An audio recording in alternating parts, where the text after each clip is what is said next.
Once upon a time, in a village nestled amidst rolling hills and fields, there lived an old woman. As the years had passed, her back had become bent with age, her hands wrinkled like dried autumn leaves, and her life had been through many storms. But every single person who met her, no matter how young or old, rich or poor, couldn't help. But notice one thing. She was the happiest person they had ever known. Her eyes twinkled with joy, her smile radiated warmth, and her laughter echoed like wind chimes in the summer breeze. But why was she so happy despite her old age and simple life? Why did her heart seem to be brimming with such boundless joy? One day, a curious young villager decided to find out. He sat down next to her and asked, "Grandma, how do you manage to be so happy all the time? Don't you ever feel lonely or sad?" The old woman, who was tending to her flowers, stopped for a moment, looked at the young man, and chuckled softly. "Lonely?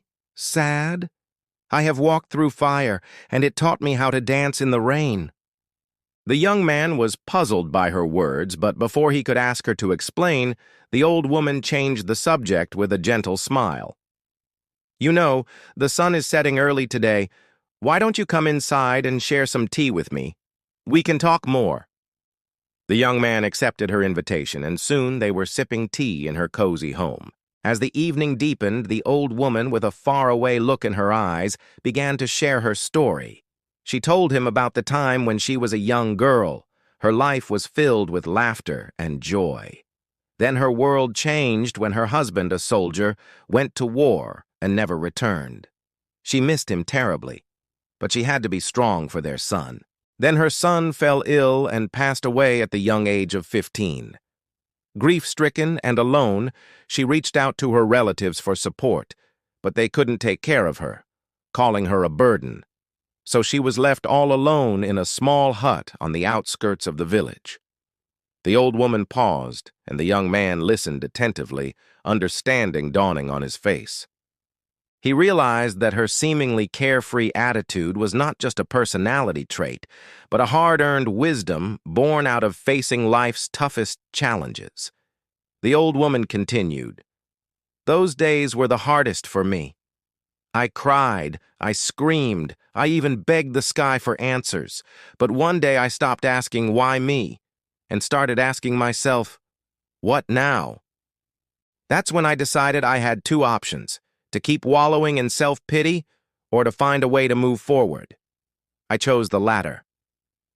She explained how she began to help others, lending a listening ear to the village elders, sharing her last morsel of food with those in need and teaching children who couldn't afford to go to school. As she immersed herself in serving others, she felt a sense of purpose and joy that she had never experienced before. The old woman concluded her story with a gentle smile, saying, "When I gave my pain a purpose, it turned into peace.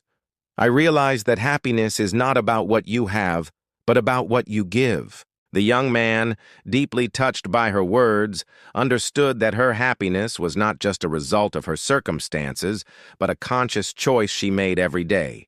He thanked her for sharing her story and wisdom with him, and returned to his home that night. From that day on, he, along with other villagers, often visited the old woman, not just for her company, but to learn from her. They saw how she faced each sunrise with gratitude, finding joy in the simplest of things, like the chirping of birds or the blooming of flowers. She continued to share her wisdom, saying, "Happiness is not about what you have, but about what you give. I gave away my anger and received peace. I gave away my pride and found family. I gave away my past and stepped into the light." And so, the woman who had lost everything in life found true happiness in giving, proving that the greatest joy comes not from what we possess, but from what we are willing to share. Kindly like, share, and subscribe our channel for more interesting videos.